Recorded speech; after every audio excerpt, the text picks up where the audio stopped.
I pretty much haven't done anything else in my life. Every successful venture, propels you further. In the US, everyone can be whoever they really want to. It's not only about available cash. There's always tons of ideas.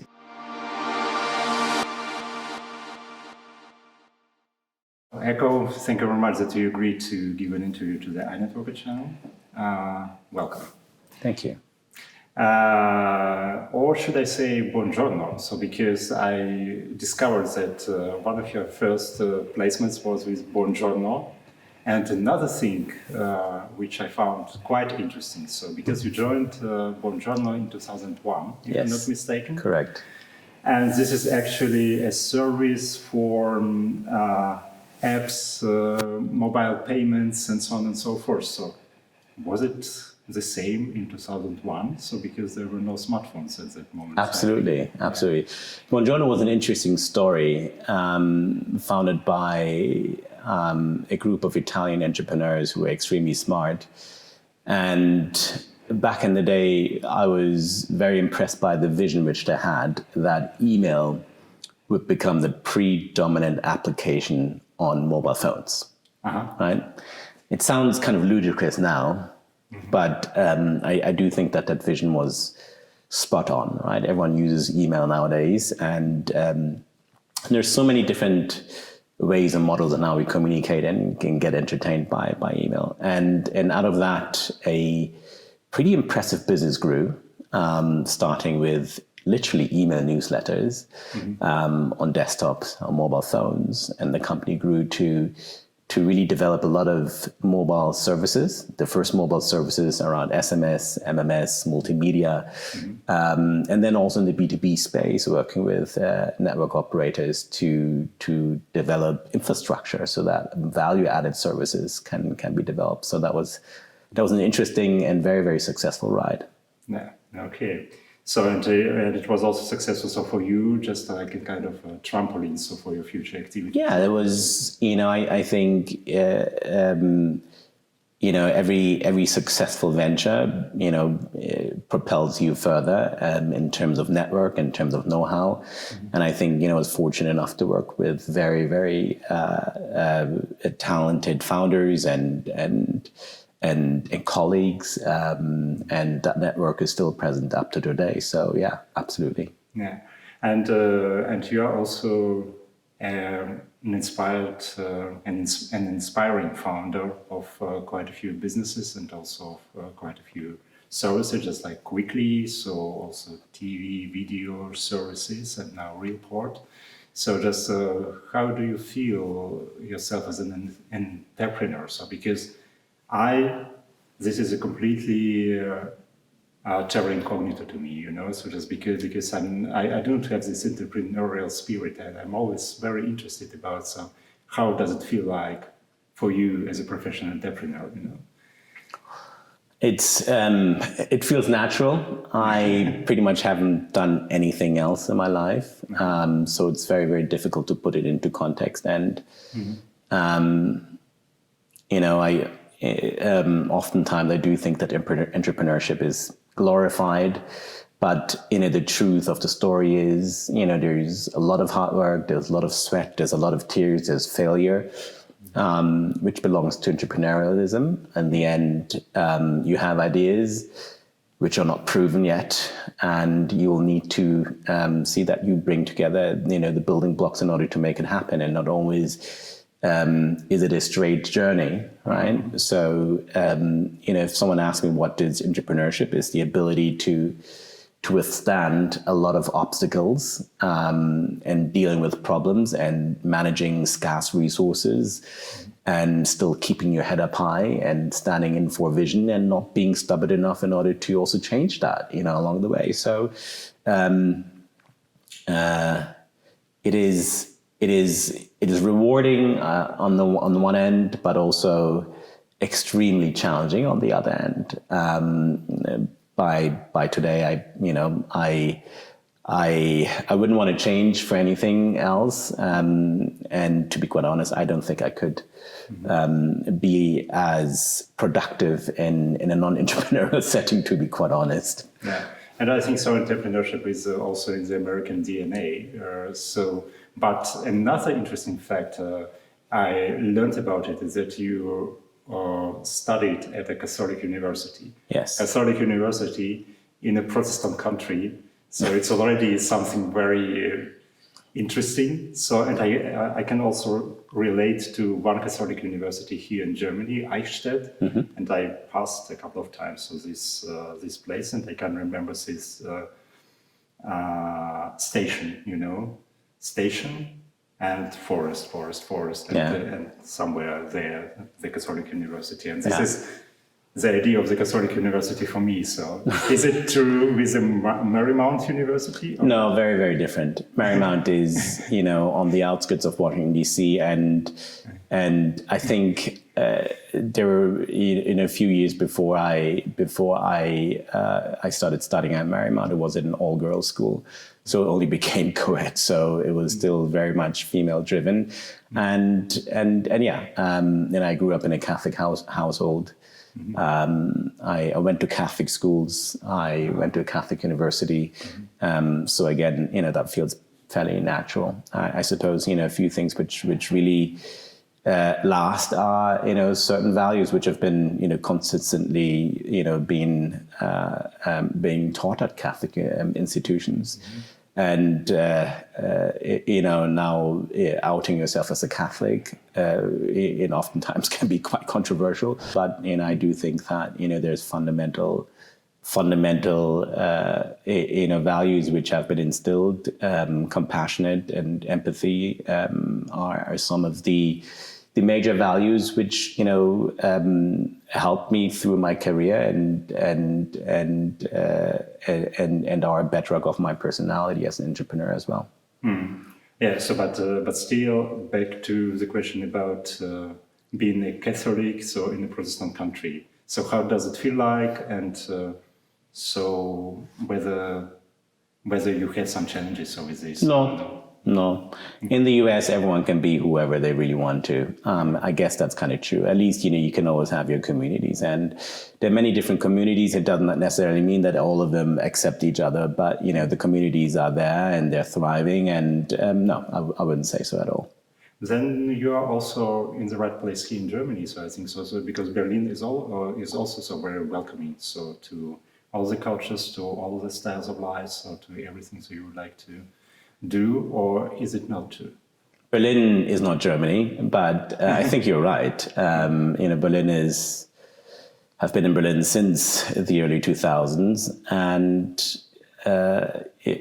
Berlin has provided a wonderful backdrop and also landing station for people of all walks of life to develop their lives here. And I'm not sure whether it's still that way. It certainly still feels that way. And I think that's something which has always impressed me about Berlin and is, one of the secret factors of why it's been so successful, just because it's been so welcoming to everyone, right?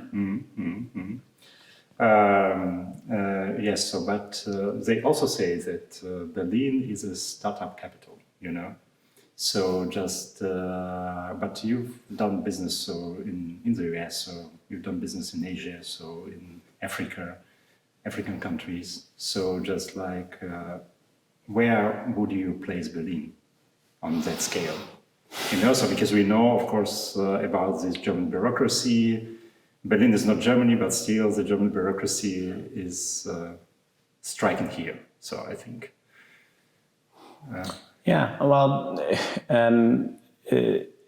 Difficult to say, right? I think there are challenges everywhere, right? I mean, I think there are challenges everywhere, and Germans have the habit of always being fairly negative and being very, very harsh on their own country. It provides, Berlin has provided lots of opportunities to young entrepreneurs. To entrepreneurs in general. Has it changed over time? I think naturally speaking, it has changed, right? People, I think, entrepreneurship was so popular in Berlin, just simply because there were no jobs. So if you wanted to, have a reason to be in the city, you needed to, figure out to do something. I think that has changed tremendously, right? I mean, it's been wonderful to see how, the entrepreneurs of the early 2000s have developed some really large businesses which have given in a home and also job to many of the incoming people. In that respect, it has changed. Prices and wages have increased tremendously. So it's not the same. Entrepreneurship has changed tremendously. It's become a whole lot more professional. There's a whole lot more funds and money around in order to build businesses. It's become a whole lot more competitive as well. I think various levels of ecosystems have been created, which make it still an interesting place to do. And coming back to your question about bureaucracy, it's all relevant. Bureaucracy in India is as striking and probably more striking than here in Berlin. So it's just another obstacle which you need to deal with. But let's talk also about your current baby or grown-up, teenager, I don't know, report. And I think this is very interesting ideas about sustainable investment. So, Report is mostly focused on wind and solar energy, as far as I understand, right? Yeah, sustainable infrastructure as a whole, absolutely. And the idea here was to democratize access to these investment opportunities, which are, quite opaque, very, very unique in their own, and can be quite complex.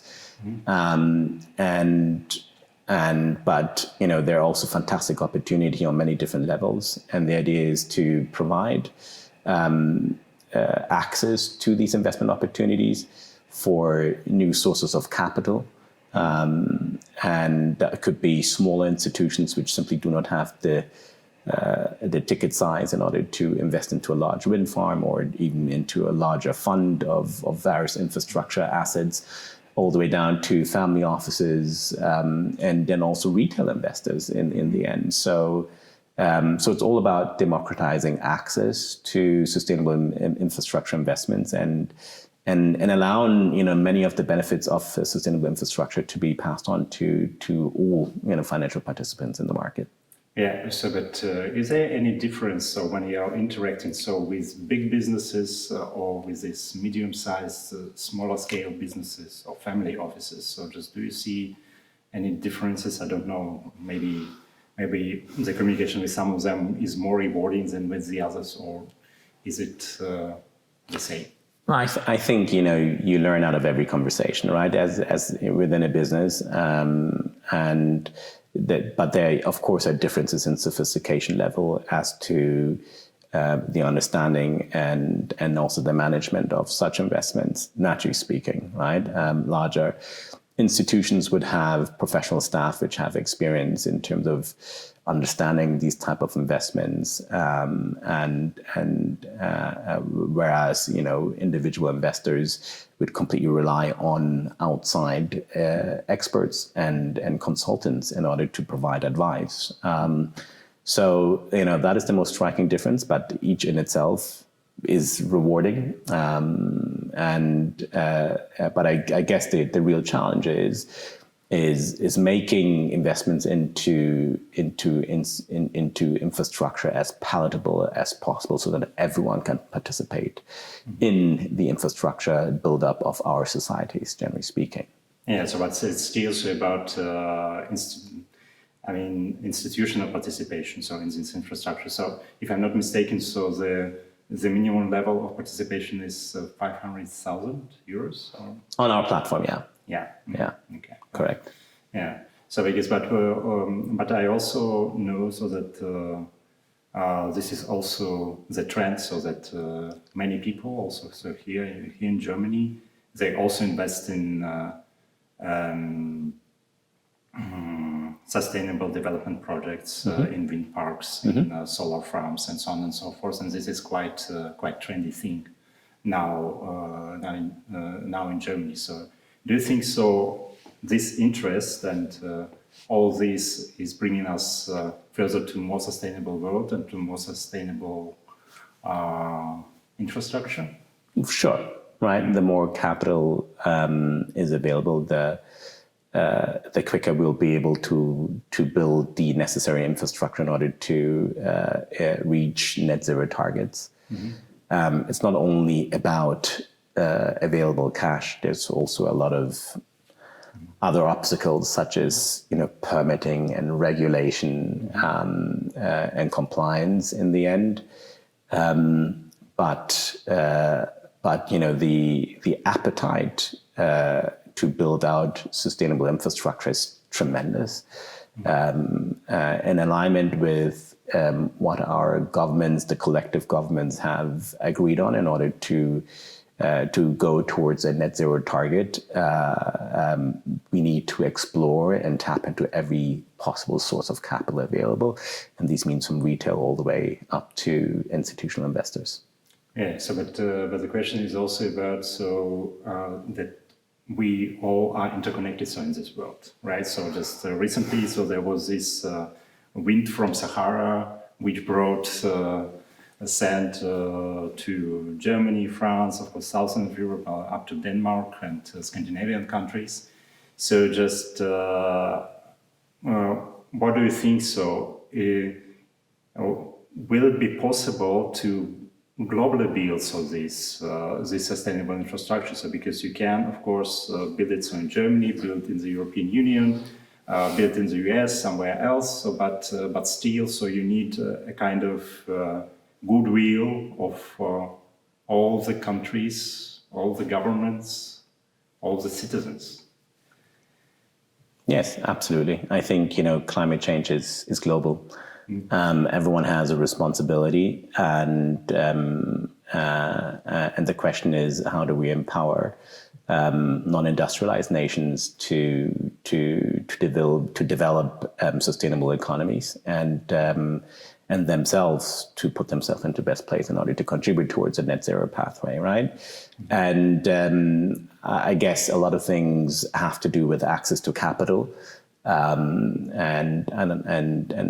the most recent developments are pointing in the right directions. That there's a lot of multilateral development institutions which are supporting and guaranteeing that private capital from industrialized nations can receive guarantees in order to build sustainable infrastructure projects, for instance. But that's not enough, right? You also need political and regulatory stable systems in order to follow through on these projects.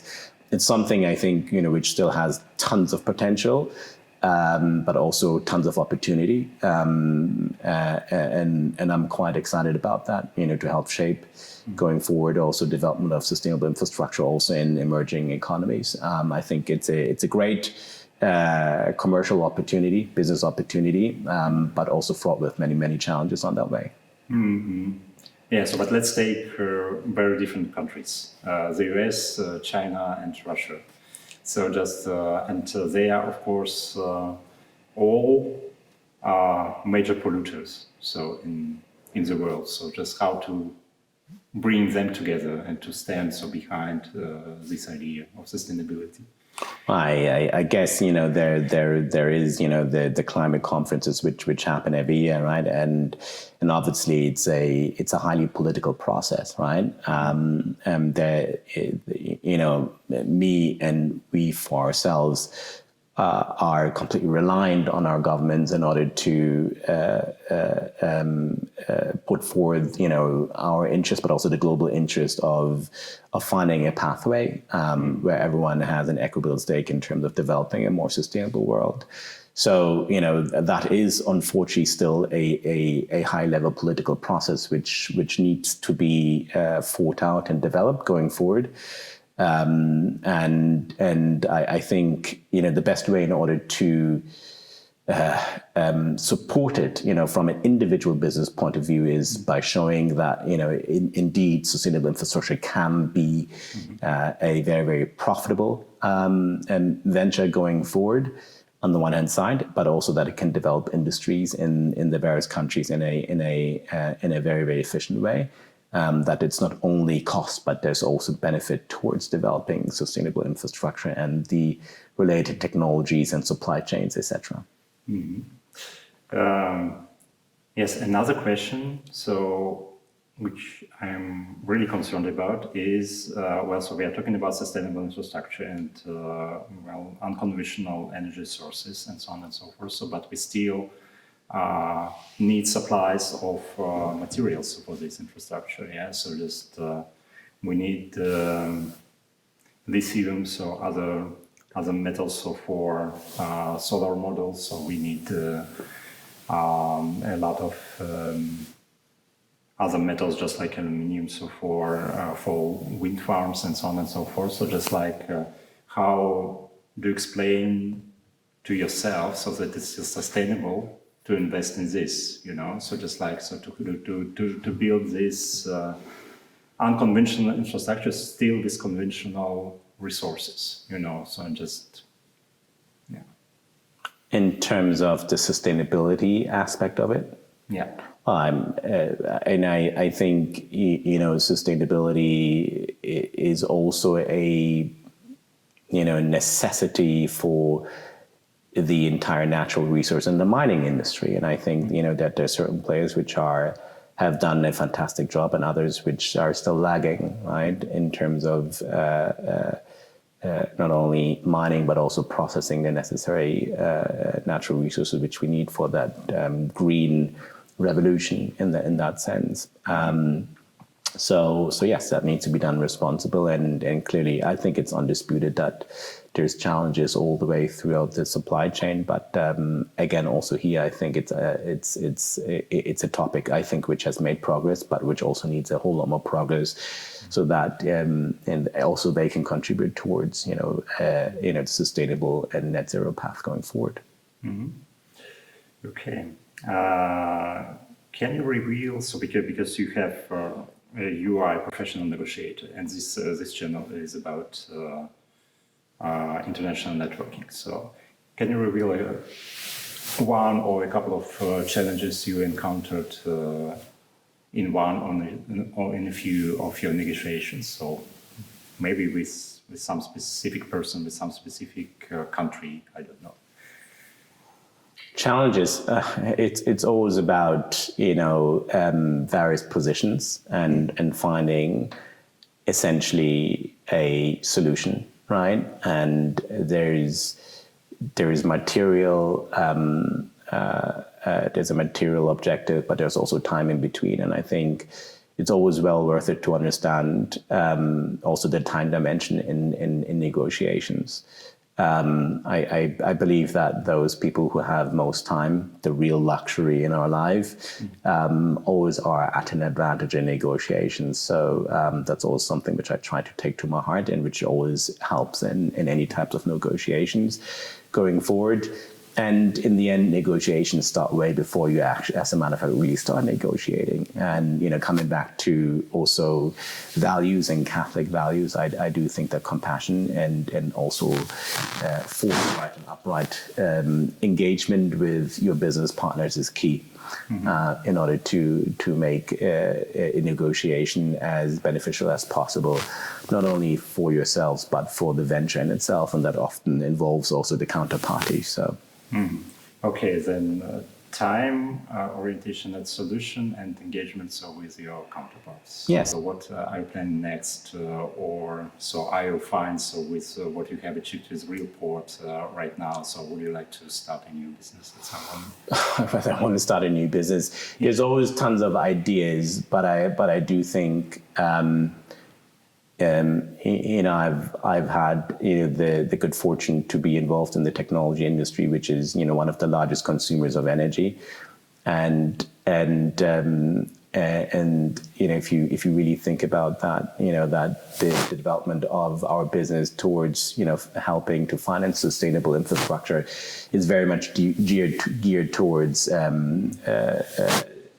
supporting the efficiency and also the sustainability of the energy sector per se. So, what is terribly exciting and which we're looking at is opportunities around data centers in emerging markets and how you can power them with sustainable solutions, be it energy efficiency solutions, but also energy generation, generally speaking, to make them truly sustainable, and thereby also creating the modern day infrastructure, what many of the societies within the emerging economies really need. For this interview, and good luck with all your endeavors.